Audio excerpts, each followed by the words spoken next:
आप सबका वेलकम है हमारे यूट्यूब चैनल में। आज हम लोग बिहार बोर्ड के मैट्रिक एग्जामिनेशन 2025 में पूछे गए सोशल स्टडीज़ का सेकंड शिफ्ट का सोशल स्टडीज़ का ये पार्ट 2 हम डिस्कस करने जा रहे हैं। पिछले वीडियो में हम लोगों ने सवाल नंबर 21 तक देखा था। अगर आप उस वीडियो को नहीं देखे हैं तो आप सबसे पहले उस वीडियो को देखें।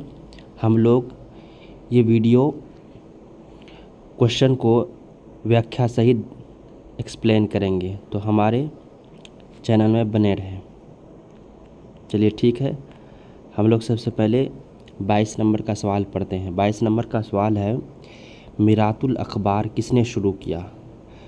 मिरातुल अखबार राजा राम मोहन राय ने शुरू किया था। और इसका हम लोग एक्सप्लेन देखते हैं। राजा राम मोहन राय जो है 1822 ईस्वी में मिरातुल अखबार जो है फ़ारसी भाषा में इसने समाचार पत्र शुरू किया।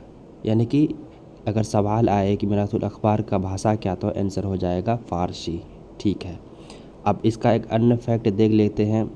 राजा राम मोहन राय को आधुनिक भारत का जनक भी कहा जाता है। और दूसरी बात है कि राजा राम मोहन राय ने आत्मीय सभा और ब्राह्मण समाज का स्थापना किया। तो आत्मीय सभा और ब्राह्मण समाज का जो स्थापना हुआ था ब्राह्मण समाज का 1828 में, ये अदर फैक्ट है। चलिए ठीक है, अब हम लोग क्या करते हैं, अगला सवाल देखते हैं। अगला सवाल 23 नंबर सवाल क्या है, किसे समाजवादियों का बाइबिल कहा जाता है? यानी कि दास कैपिटल जो कार्ल मार्क्स के द्वारा लिखित है, इस किताब को समाजवादियों का बाइबिल कहा जाता है। और इस किताब में पूंजीवाद की आलोचना की गई है और समाजवाद का इसमें आधार बताया गया है। और इससे जुड़े हुए अन्य फैक्ट क्या है कि इसका जो पहला भाग दास कैपिटल का प्रकाशित हुआ था वो 1867 में। और इसका जो फिलॉसफी है, इसका जो थ्योरी है, ये मार्क्सिज्म पे बेस्ड है। ठीक है, चलते हैं। अब हम अगला सवाल की तरफ चलते हैं। अगला सवाल है 24 नंबर कि 1954 के जेनेवा समझौता के निगरानी आयोग में कौन नहीं था? जैसे ऑप्शन में दिया है जर्मनी, फ्रांस, अमेरिका, तो उसमें से आंसर है फ्रांस। फ्रांस क्या है, उसमें से इस आयोग में नहीं था। जिनेवा समझौता की निगरानी के लिए गठित जो है आयोग भारत, कनाडा और पोलैंड पे थे, इसमें से फ्रांस नहीं था। ठीक है, और ये जो समझौता हुआ था वियतनाम के युद्ध के बाद हुआ था। ठीक है, चलिए अब 25 नंबर सवाल देखते हैं। 25 नंबर सवाल है, किसने कहा था कि प्रिंटिंग ईश्वर की दी हुई महानतम देन है? यानी ये कथन किसका है? बहुत महान फिलोसफर है मार्टिन लूथर जो है, इसने प्रिंटिंग प्रेस के लिए एक कथन कहा था कि ये ईश्वर की दी हुई महानतम देन है। और इसने 95 लिख कर जो है पोप की आलोचना की थी। चलिए ठीक है, अब हम लोग 26 नंबर सवाल चलते हैं। 26 नंबर सवाल में क्या है, सबसे पुराना बैंक कौन सा है? तो इसका आंसर हो जाएगा स्टेट बैंक ऑफ इंडिया। अब इसका एक्सप्लेनेशन देखते हैं। स्टेट बैंक ऑफ इंडिया बनने से पहले ये जो था 1806 में बैंक ऑफ कोलकाता कहलाता था। उसके बाद बैंक ऑफ बंगाल बना। धीरे धीरे इसमें से सेंट्रलाइज होते हुए 1955 में इसका नाम SBI बना है। यानी हम कह सकते हैं कि 1 जुलाई 1955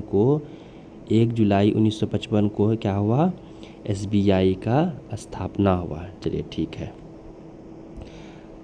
अब 27 नंबर सवाल देखते हैं। 27 नंबर क्या है, भारतीय राष्ट्रीय कांग्रेस के प्रथम अधिवेशन में कितने प्रतिनिधियों ने भाग लिया? अच्छा सवाल है, बहुत हिट सवाल है। सबसे पहले इसका जवाब है 72। हम लोग जानते हैं कि कांग्रेस की स्थापना 28 दिसंबर 1885 में हुआ था। कितना में? 1885 में हुआ था। और ये जो है बॉम्बे में हुआ था प्रथम अधिवेशन। और इस अधिवेशन में जो था 72 प्रतिनिधियों ने भाग लिया था। इसकी जो अध्यक्षता क्या था WC बनर्जी के द्वारा। और कांग्रेस की स्थापना का श्रेय जाता है ए ओ ह्यूम का जो है पूरा नाम है ऑलक्टियन ओक्टियम ह्यूम।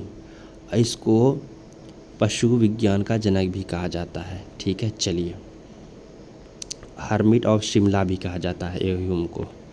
ठीक है, अब 28 नंबर सवाल देखते हैं। निम्न में से कौन उदारवादी नेता नहीं है?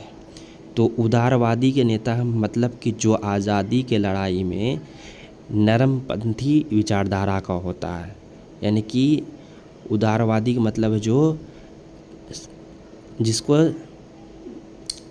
आज़ादी तो चाहिए लेकिन वो जो है अपने मिजाज को ठंडा करके रखता है।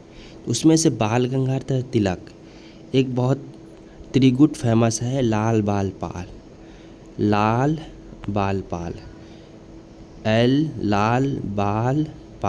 LBP, मतलब ये जो है लाल बाल पाल LBP यानी कि लाला लाजपत राय, बाल गंगाधर तिलक और विपिन चंद्र पाल। ये सब जो नेता है, ये सब नेता जो है उदारवादी नहीं है, मतलब कि ये लोग चरमपंथी नेता माने जाते हैं। और इसका बाल गंगाधर तिलक का एक फेमस कोट है कि स्वराज मेरा जन्मसिद्ध अधिकार और मैं इसको लेकर ही रहूँगा। ये कथन जो है 1936 में लखनऊ अधिवेशन में दिया गया था। ये अदर फैक्ट है। और लाल बाल पाल यानी बाल गंगाधर तिलक से जुड़े हुए एक और फैक्ट बताते हैं। इसने 2 पत्रिका निकाला, एक केसरी एक मराठा। केसरी जो था इंग्लिश में था, मराठा जो था मराठा जो था इंग्लिश में था, केसरी जो था मराठा में था। केसरी मराठा इंग्लिश में, जस्ट अपोजिट था। ठीक है, चलिए। और इसका जो डेथ हुआ था 1 अगस्त 1920 में, यानी लाला लाजपत राय इस दुनिया से चले गए 1 अगस्त 1920 में। ठीक है, अब 29 नंबर सवाल देखते हैं। 29 नंबर सवाल है बंगाल विभाजन किसने वापस लिया? सबसे पहले इसको हम समझते हैं। बंगाल विभाजन जो हुआ था 1905 में हुआ था। उस टाइम जो था वायसराय जो था लॉर्ड कर्जन था, है ना, लॉर्ड कर्जन था। इसने इसका विभाजन किया और ये जो था वायसराय बना था 1899 से 1905 तक। ठीक है, सबसे पहले अच्छा सवाल है, इसको थोड़ा एक्सप्लेन कर देते हैं। 1805 तक, और इसको जो है लॉर्ड हार्डिंग के टाइम, यानी कि जब दिल्ली दरबार 1911 में लगा तो उस टाइम में जो था इसको क्या कर दिया गया, रद्द कर दिया गया 1911। लॉर्ड हार्डिंग उस टाइम वायसराय था।